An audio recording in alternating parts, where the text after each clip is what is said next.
All right, well, then I'll take these earmuffs off then. Yeah. There you Got a go. haircut? No, I just I don't know what's going on with my hair. Have you been wearing like a hat today, woolen hat? No, it's Cap? been doing this past couple of days. I think it's just giving up. I think it's like, you know what? You're 49. You've had a hell of a run, and we're moving south for the winter. Yes. It's been. It's just. Humid. It's been.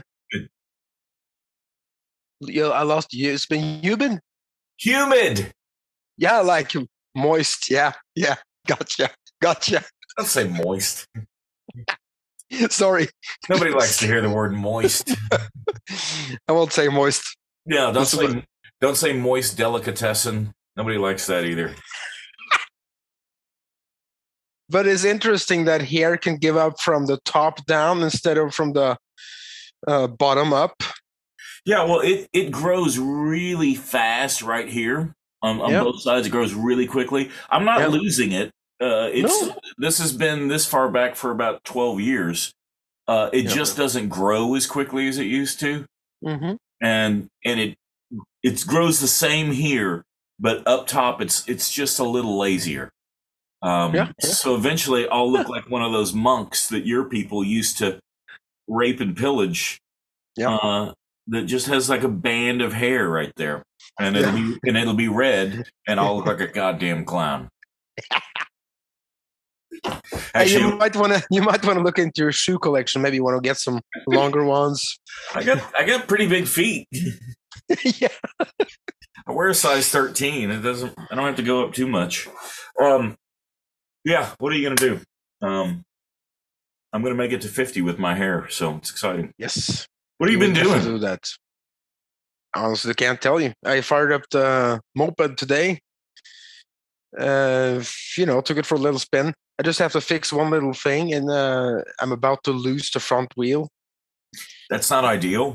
It's like a little detail I got to take care of. Gonna have a Mo unicycle. Mm-hmm. And it's still icy here, so I could burn out on the ice.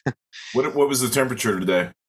Around plus 5, plus 6, around there. So above freezing, but not much. Yeah, and it drops during the night, so you have to scrape the ice off your car. Yeah.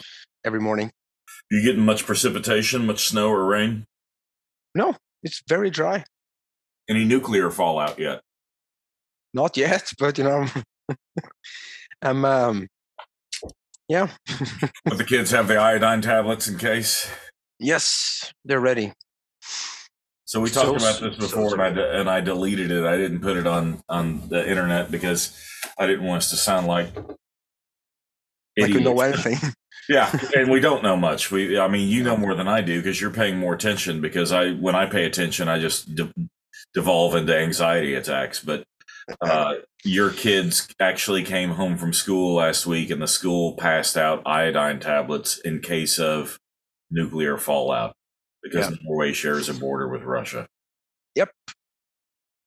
And we woke up one morning, and we read in the newspaper that there's been shooting and fighting going on at the nuclear power plant, and there was a fire there. It wasn't in the reactor, but you're not that far away from the reactor when you have a fire in the. So now it's just worrying, and it's just so sad, and I feel so bad for all those people that are just trapped in there, because the new Russian way of doing it is just surrounding cities and not letting anything in or out. To be fair, that's the old Russian way too. I mean, that's Russia did, the Soviet Union did basically, they kind of I shouldn't say single-handedly, but they probably deserve much more credit for defeating Hitler than they get in the West, especially in the United States, because Stalin basically threw Russian bodies at Hitler. Yeah. Just threw Russian bodies at him and starved him out in the winter. And Hitler's hubris, his arrogance, Stalin was just like, I'll just keep throwing Russians at you. And he stopped him. And that's kind of what Putin seems to be doing now. It's not like the army's not good. No, and they're not organized or anything. No, thankfully, it's a shit show. But I mean, but that just means lots of Russians and lots of Ukrainians are going to die because it's everything's a blunt instrument. Yes, it's just this massive disaster. And it just keeps growing. What are your? I mean, you guys are NATO, right? You're the only Scandinavian country that's in NATO, aren't you? That's right. Yeah. Or is Denmark in NATO also? Nope.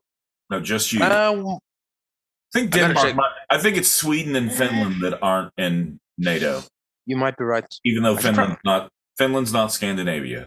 I should probably know this. But what my dear wife just taught me was that the Soviet Union almost kind of took over Finland during the Winter War in '39, and they became one of the. They became a member in 1949. Denmark. Recent history. Yeah. I was pretty sure the ones on the continent, not on the peninsula. I thought Denmark was, but I wasn't certain. I don't know why Sweden's not. That's curious. They've always been neutral. It's kind of Finland has to be neutral because they signed a deal with the Soviet Union that they wouldn't ever join NATO. But Sweden has always been neutral, even during World War II. Do you think it's fear of the Russians? I think that's a part of it. Because, I mean, I remember I was in Norway a few years ago, I don't know if I was with you. I think it may have been before you and I started spending a lot of time together, but there was like Russian subs off the coast of Norway just farting around. Yeah. Russian nuclear submarines just out there, and Norway kind of really can't do anything about it. No, we just, it's like we watch each other, we train together. We have like this a technical relationship. But way up north, in Kirkenes and stuff, you have Russian street names, and it's a very it used to be a very tight knit community actually, with people going back and forth over the border and working. But now I think it's a lot. It's a lot more tense now. And that's another part of the problem. Because Russians now they are under attack in their own country, and they also are under attack everywhere else. Just speaking Russian. People are talking about all these oligarchs they're getting their yachts seized and their all that stuff, and that's true. But think about people like us, middle class and lower, who your currency just turns to bullshit. Yeah. And you can't import any of the foods and things that you need. No. So the Russian people are suffering not as much as the Ukrainian people, but they are suffering. Yeah, and also the length of this, since Ukraine is one of the biggest supplier of food wheat in Europe. And there's, a part of the UN's food program comes from Ukraine. Yeah. They're not going to sow anything this year. And the same with Russia. If this conflict finally winds down and comes to some kind of peaceable solution, don't you think that NATO has to immediately bring Ukraine into NATO? Yeah, good question. Probably, yeah. I mean, the only reason they're not doing it right now is because it would basically mean, okay, NATO's at war with Russia and it's World War III. Yeah.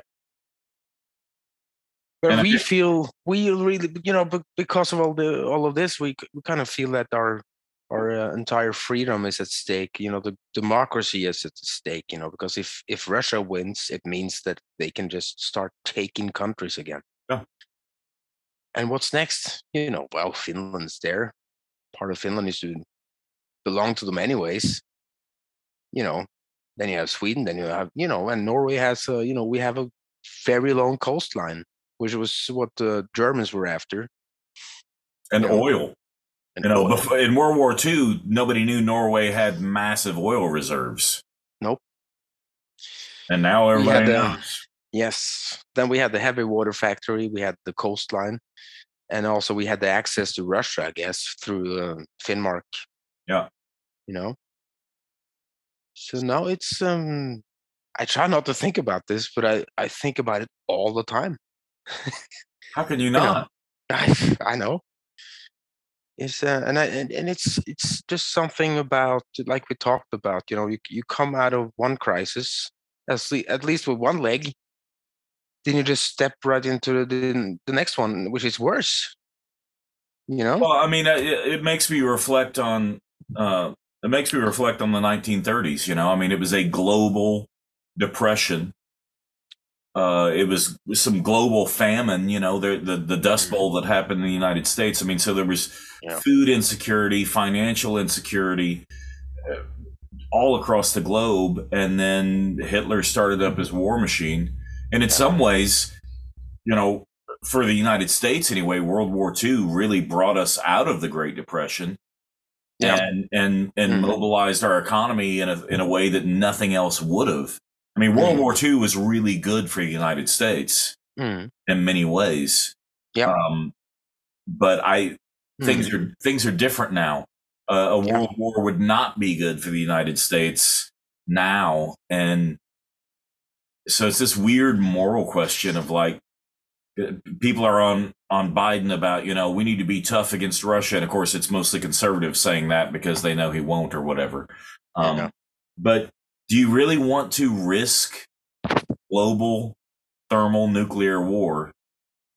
And at the same time, if you're a Ukrainian, it's like, dude, risk it because we're getting killed. My family is going to die, so risk it. So it's a weird moral quandary. I'm glad I'm not in charge. Yeah, me too. Glad you're not in charge. I was gonna say, what do you mean? I do a good job. Fuck you. What?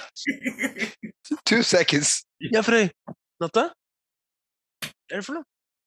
Jeg er opptatt, for jeg sitter i opptak. Jeg skal bare... Skal Natta kos? Okay. Well, just gonna sit there on the amplifier. Okay. No, so this is really, really difficult. And you see the oil prices go up, they go down, gas prices, everything it's just so uncertain all the time. Well, and COVID's not over. COVID is not over. It's actually on the rise again. It sure is. There's a new Delta Omicron variant where it's as catchy as Omicron, but it'll kill you like Delta. All right. Actually, they're saying, the scientists are saying it's more Omicron than Delta. And it's fine if Frey's back there playing with the I know. She's... I'm just trying to... He's just saying hi. We'll say good night.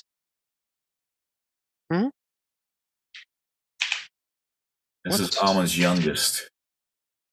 Yeah, and she can't hear us. That's for one, because I got the headset on. Hello, lady. Say hi. Hello. Are you brushing? She brushing her teeth? It's nighttime. It looked like she had a feather sticking out of her mouth for a second. I was like, "What the hell is she doing?" Yeah, she believes in stuff. Somebody's got to. Yeah. But I was saying, well,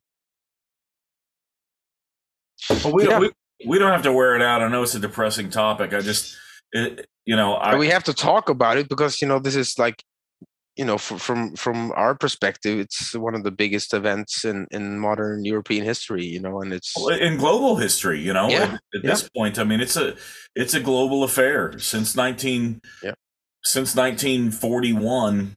All this stuff, nothing happens in a vacuum anymore. It is interesting how, and I've had a lot of friends talk to me about this, and a podcast I listen to talks about this a lot. But Saudi Arabia has been doing exactly this to Yemen for 15 years, and the West doesn't seem to care.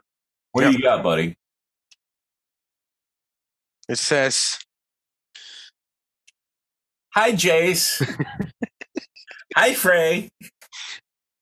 Hola, god dag. Ok, vi opptatt sånn at vi tar opp. Ok?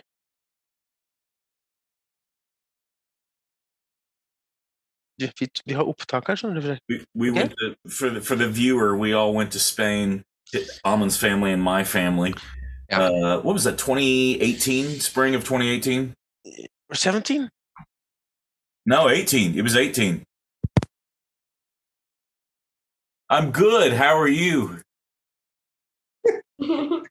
She's writing in English now, but at the time in 2018, just a few years ago, yeah, we were all staying in an Airbnb together in Sitges, Spain, and Frey was a little younger, just as cute, but she was convinced, she didn't speak English at the time, and she was convinced that we were all playing an elaborate trick on her using a fake language, and she was not happy about it. She thought we were all a bunch of dicks. You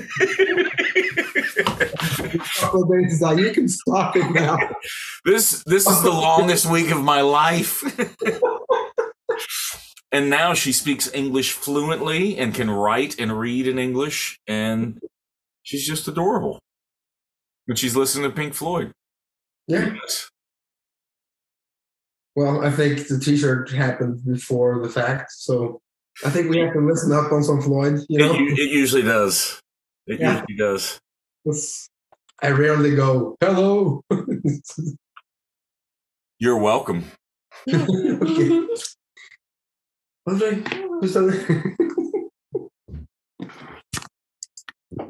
Hello. Just 2 seconds. I'll just pause this for a moment.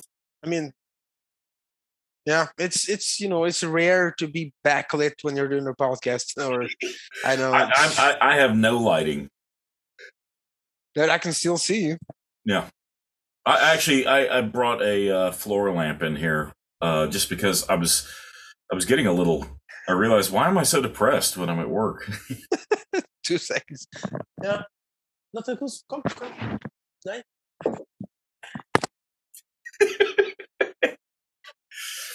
See, Amund and I are family men. We love making music. We love the rock and roll, but yeah. So that was the oldest one. I'm sorry. Women and children first. Yes, always. It's nice. It's nice though. I'm gonna go to bed now. You're gonna go to bed. Yeah, it's 10:45 there. Yeah. It's 9:45. Yeah. Oh, you guys haven't changed your clock yet. No, we haven't. We just went forward. We just went forward this past weekend. Yeah. How was it? Well, Saturday we had all our bags packed. We're recording this on Tuesday, March 15th. On Saturday, we had all our bags packed. We were super excited because it's spring break here, and Nicole and Lucy and I were going to Costa Rica. And Nicole has been working her ass off. I mean, all through the pandemic as an ER nurse, obviously, but the past 7 months, she's been going to school full time, doing a travel nurse job where it's an hour to drive there, an hour after, and a 12-hour shift. So she's just been killing it and so excited about the one thing in her darkest hour, Costa Rica. So Saturday, she's on the computer. Our flight leaves at 5:30 Sunday morning. She's on the computer, checking herself and Lucy in. I've already checked myself in because we had separate tickets. And realizes that Lucy's passport is expired. Oh man! And for the next 2 hours, it was a combination of panic, grief, dismay, and just and God bless her. Within 4 hours, she was like, "Hey man, it is what it is. Let's just do what we got to do." Because I was so worried she was just going to go down a hole, but it's, testament to who she is. She was able to boot and rally, but we're having a good week. We're spending time together doing fun stuff, but we're supposed to be in the fucking rainforest right now. I know. I feel zip lining and petting sloths and stuff. And our friends that we were going to go with, they are down there taking pictures, posting on social media. So Nicole's just like, fuck you. But it is beautiful, so I'll like it. I feel so terribly sorry for you. It's just, wow. It sucks. Yeah, that sucks. But then she's in the house sending me pictures of my dog's nose right now. So cool. Try to invert it. You might look like an alien.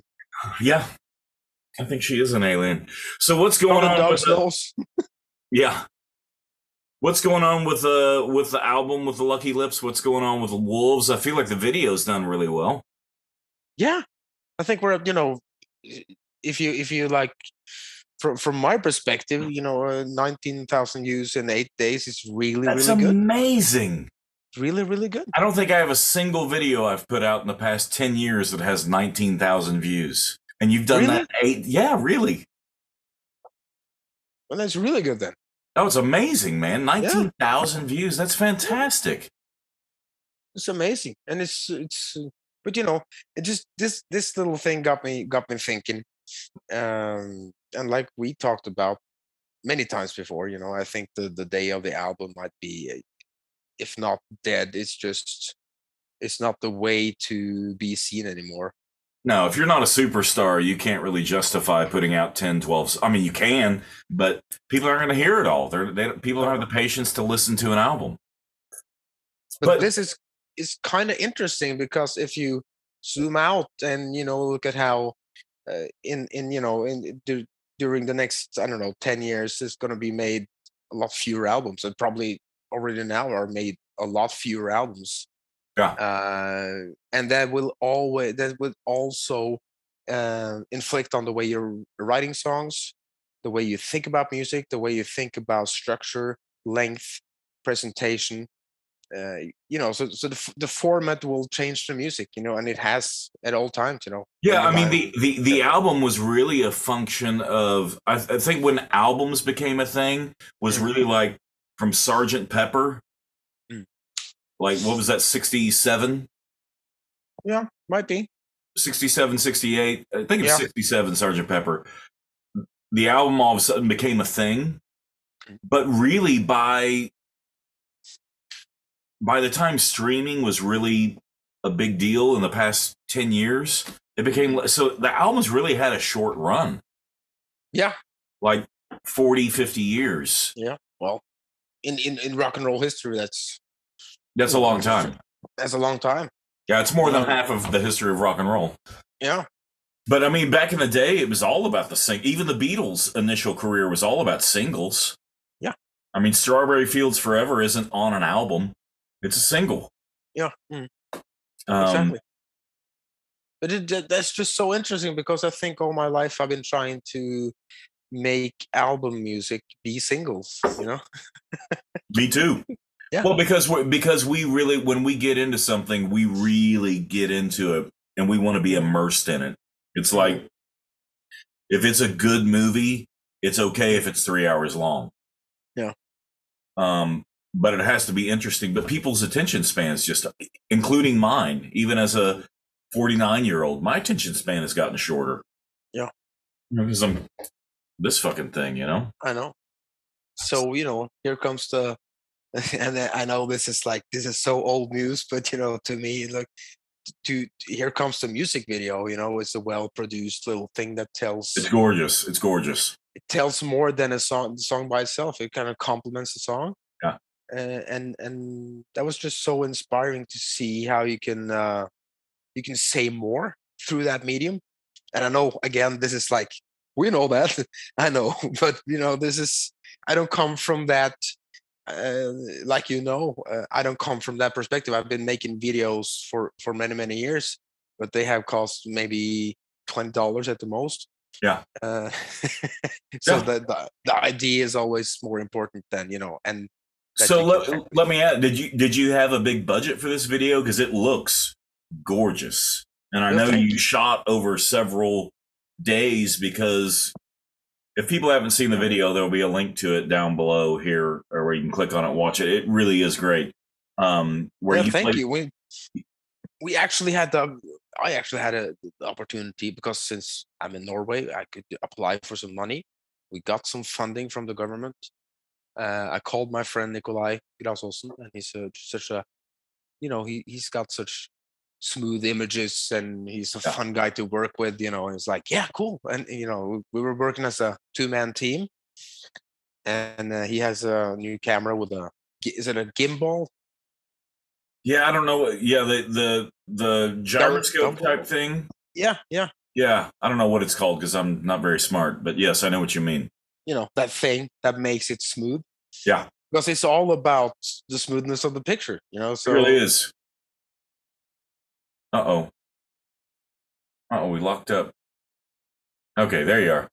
Yeah, he's just so good at that, and also we just made sure that this video doesn't contain any other people than me, except for the one we're playing, because it's about how people had to be working during lockdown, and it's about this empty world we found ourselves in, you know. Yeah, so it's like a celebration of the unsung hero. Well, and all and even before the pandemic, all the night shift people, you know, that you know, live in the dark. I mean, you're used to that in Norway in the winter, of course, but all over the world, people live in the dark. They you know, they're working 7 to 7 and doing stuff that we all now take for granted, but we rarely consider the fact of what it costs them. Yeah.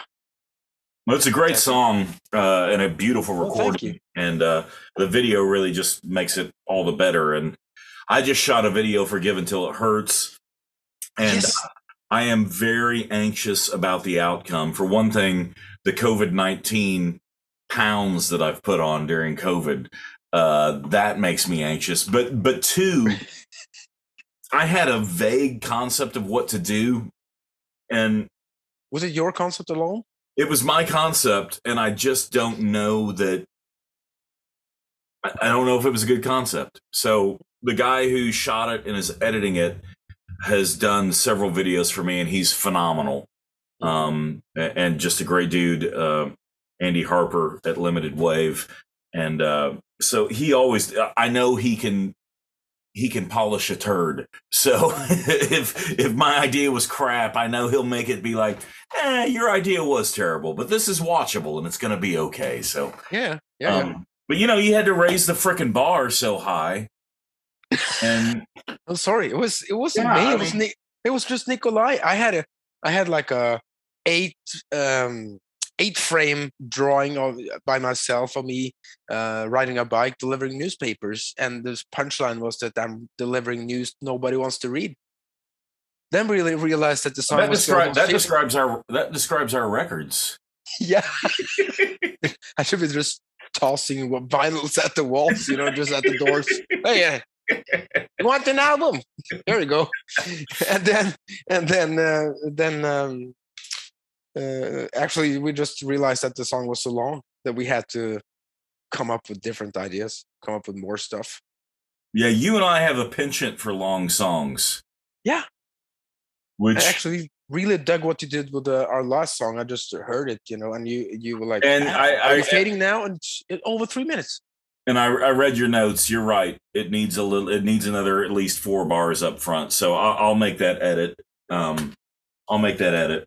But not necessarily, because I think you can have the drums come in where they come in, but just don't have the chord change. Because that's what I've done. I moved it to where, yeah. Sorry, a little inside baseball. But yeah, inside baseball. Yeah, we're working on a record that'll come out sometime this year.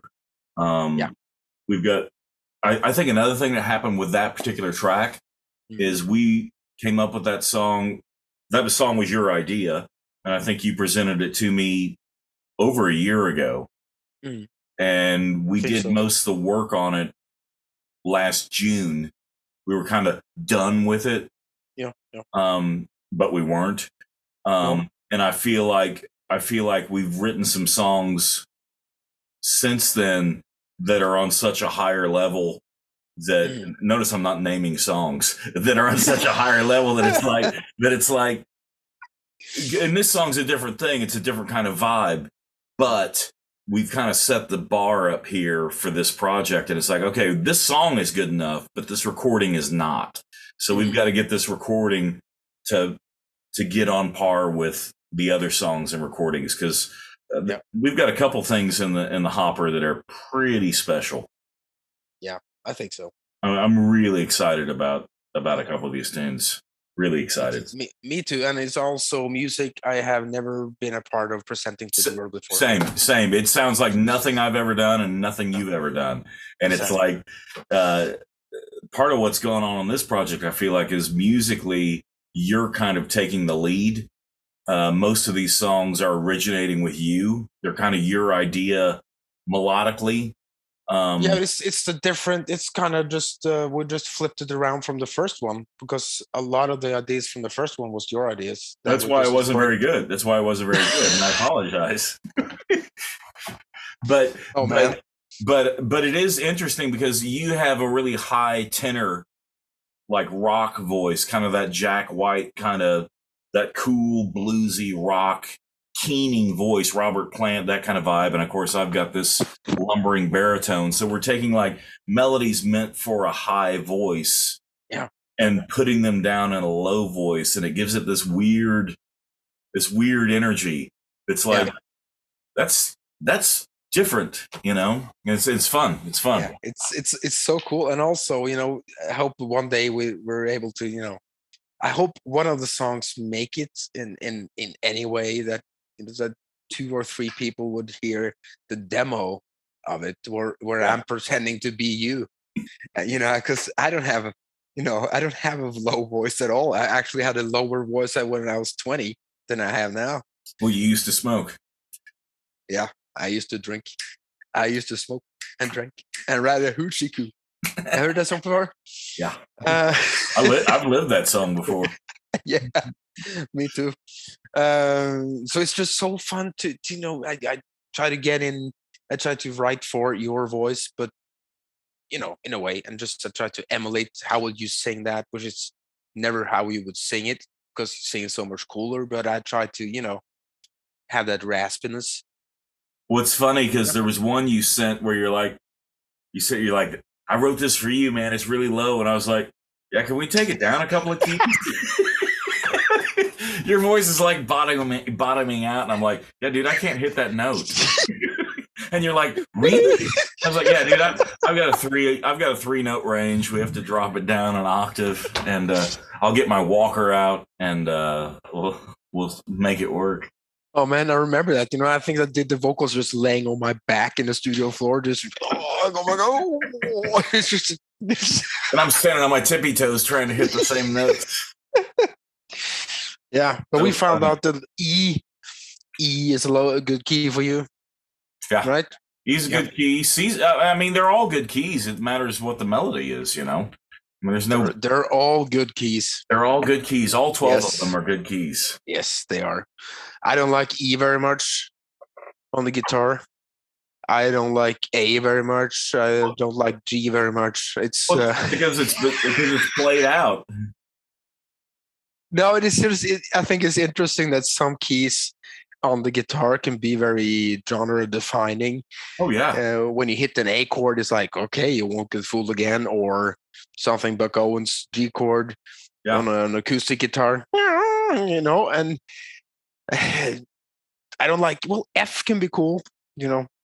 Yeah, because guitar player, you like keys that guitar players don't play in. Yeah, but at the same time, you know, some people play in B flat. Nah, I'm not a fan. No. I like B. You know, because I like B. I like B a lot. Let me demonstrate something. Here we go, kids. Since free clinic. This is actually tuned down this whole step, you know. But you know, can you hear that?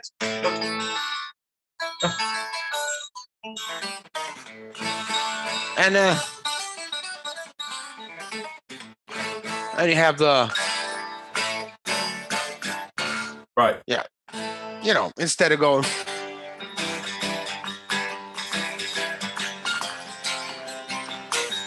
which is also fun to do, you know, but you've heard it done 10,000 times.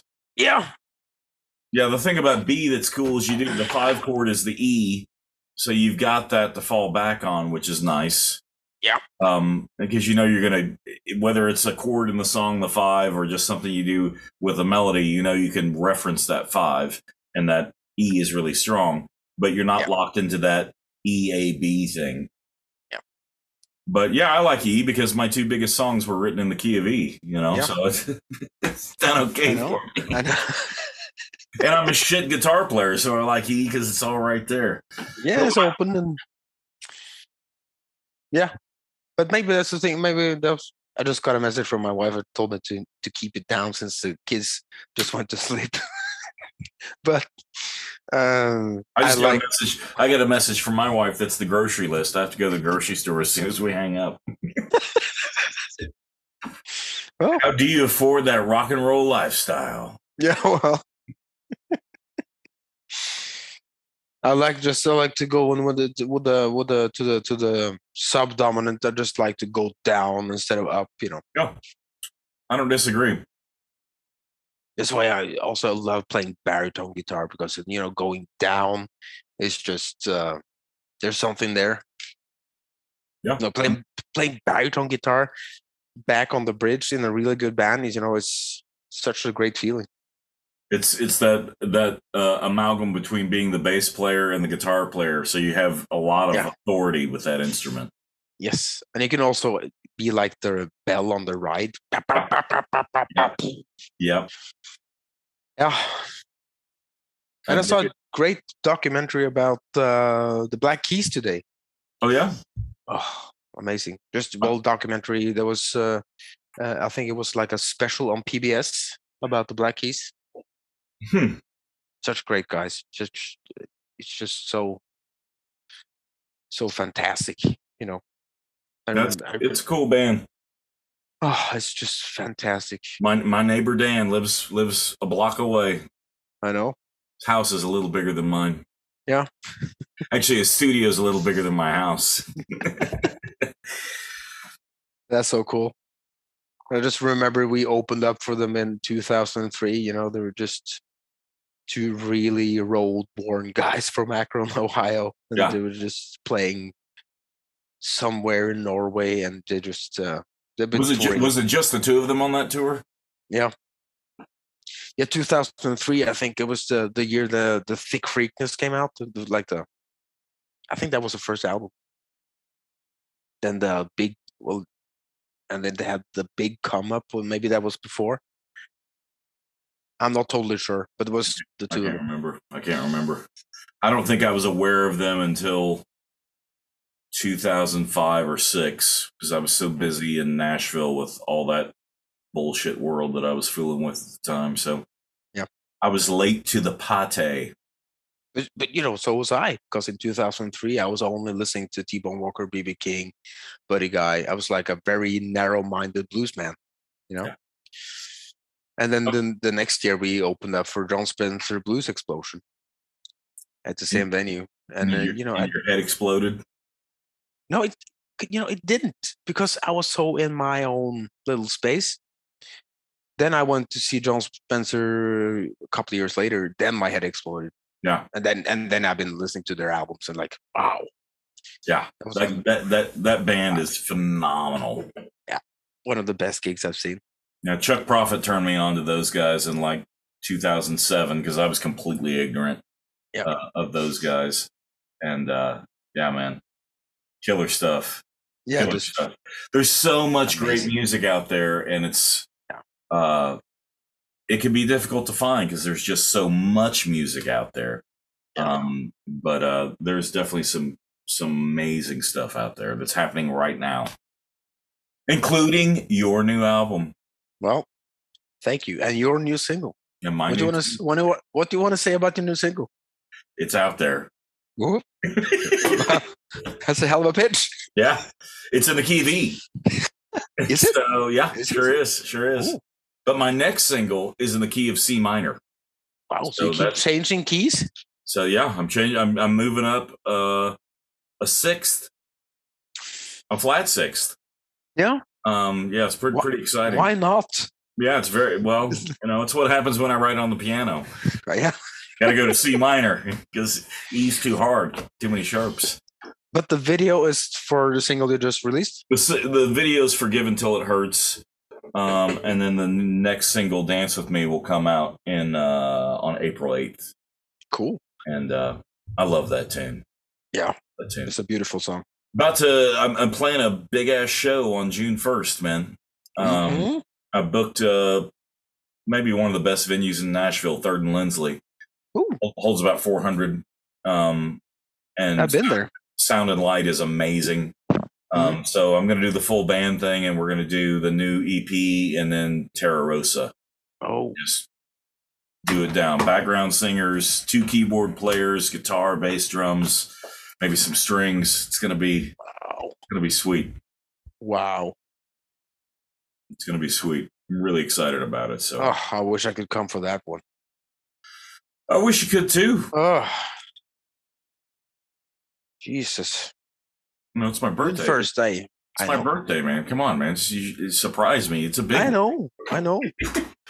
You've got $3,000 lying around to get over here and get back. Come on, no big deal. Yeah, I have that. I have more. Actually, I just have to sell a car. Right, exactly. A car and a kidney. Yeah. Who needs 2, right? Exactly. Well, that sounds like fun. Are you going to film it? Yeah. Yeah, for sure. Yeah, I'm going to lose my shirt on this thing, but it's my birthday present to myself. Yes, you deserve it. There's just a bunch of songs on Terra Rosa that I've never played live because they're too orchestrated, and I may only play them one time, but I want to play them, man. Yeah, just get it right and just. Yeah. I'm not going to play anything. I'm going to have musicians for everything. I'm going to just stand there and sing. It's going to be. At first, I was like, okay, I'll play piano on this, and then I'll play organ on that, then I'll play bass. I was like, what are you doing? No. Get people who do that and stand there and sing. You're a hell of a frontman. Well, I'm also going to. Oh, that's you played. I remember when you played Her Nielsen. I think that was the last time you went over here to play. Yeah. And I sat in with you guys. I was there with my wife having beers and just listening to you. It was you, Dan, my brother on drums, and Bill Troyani on bass. Yeah. And you didn't play guitar? I did. I played all of it. I played guitar on some songs, but on some songs I didn't. Yeah. No, but you did like one of them. Yeah. And you just seen this monster of frontman just emerge in front of me at a small jazz club with the house lights, with the roof lights on. There was no help there. It was just just front the band. What are you going to be wearing? Have you been thinking about that? I'm thinking about just going nude. Yeah, well, I mean, maybe go nudie, but that's kind of. I'll confer with you. You have better fashion sense than I. So I don't. Oh, you do. That suit you're wearing in the guitar solo of Wolves. That's my wife. Maybe you should ask her. Maybe so. She bought it for me. I'll be wearing black. I think you know that. Yeah, but maybe bell bottoms. Maybe. Maybe it's coming back. Like a matador suit. Hey. Huh? Mariachi. Mariachi.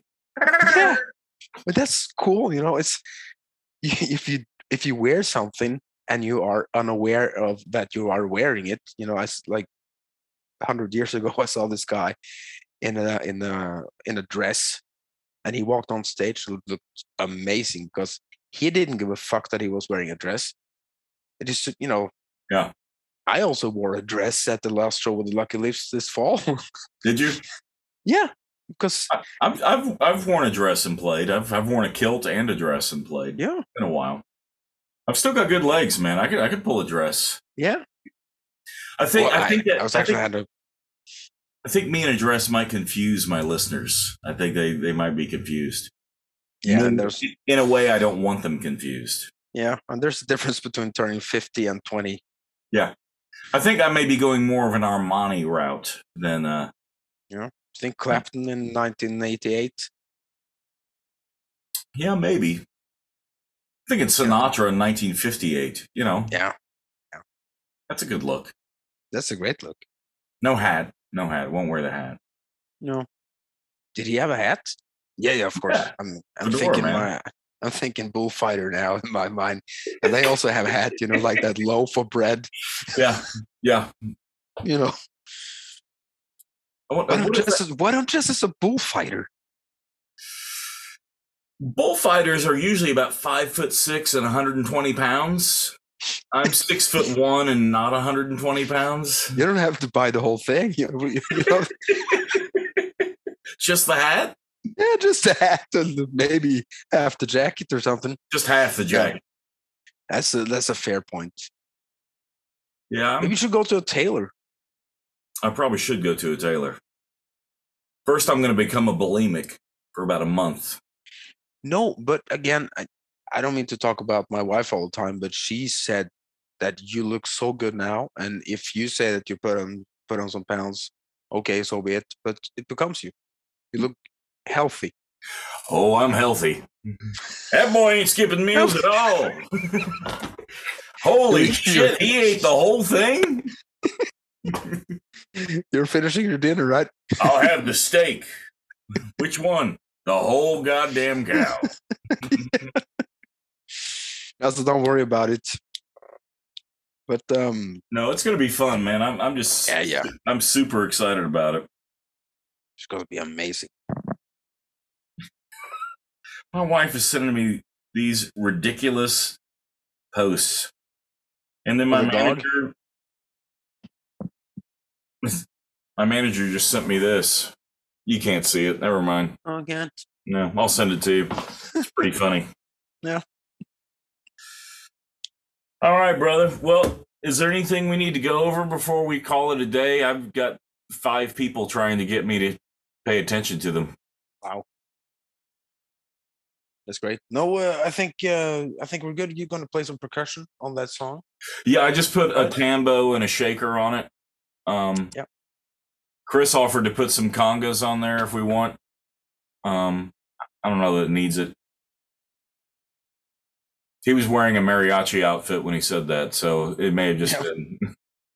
And it's so easy, you know, just to wear a mental mariachi outfit. Right. And become that mood, you know.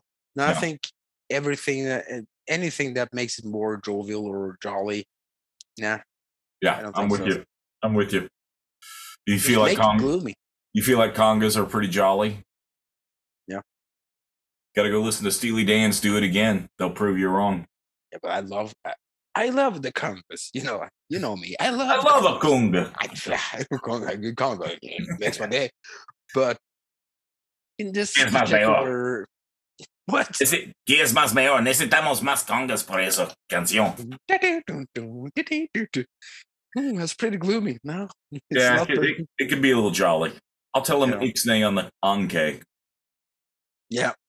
Yeah, I'll have him not do that. We'll make a song that he can play the congas on. Yeah. This one's just for you, little buddy. Play your congas. Yeah.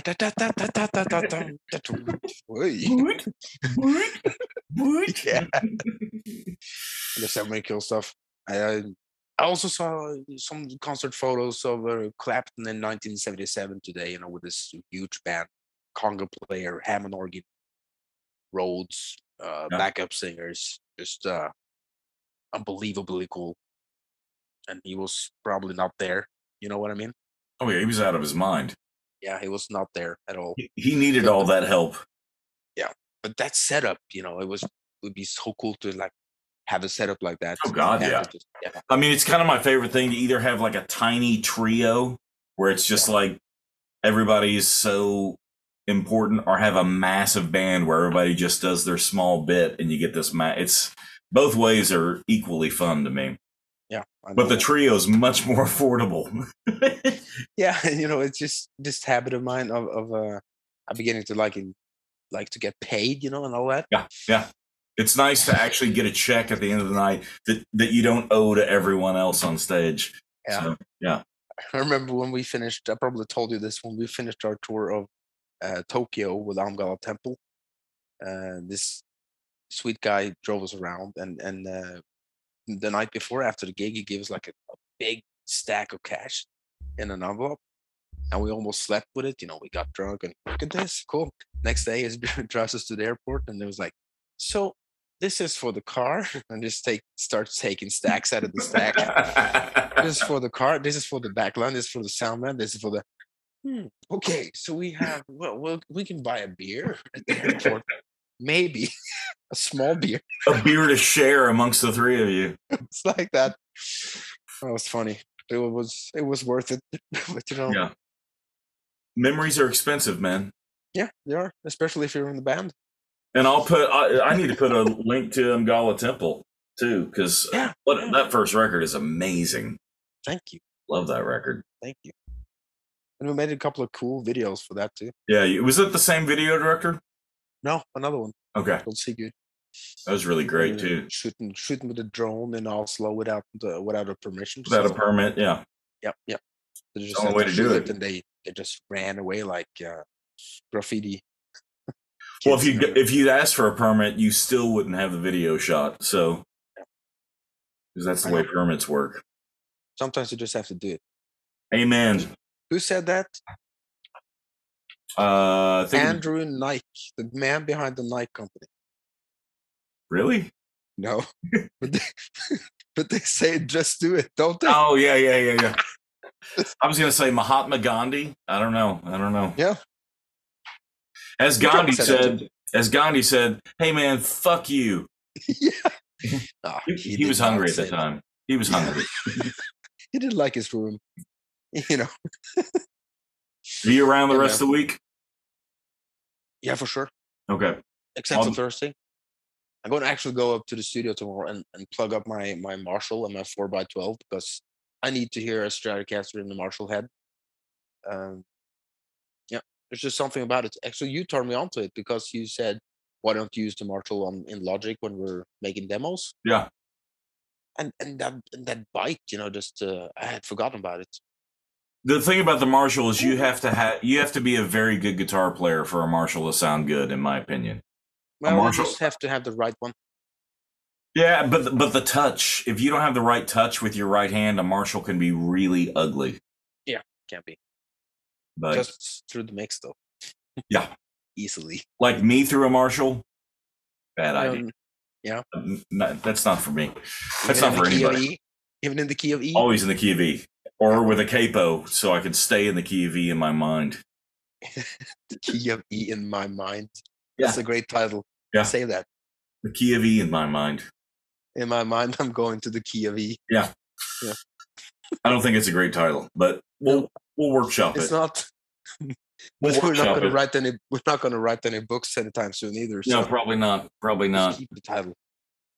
Well, take your iodine tablets. Be safe, and know that I love you. I'm not going to take them now. We wait until after. Okay. Yeah. But thanks. I've been taking them every day for a week now, and I thought that was what you were supposed to do. No. I'm gonna Google it. I don't think it is, but I'll check into it. Right? Yeah, I don't think it's the right thing. I love you, brother. Great to talk to you, man. I love you too. I'll talk to you soon. Yes. Say out to girls.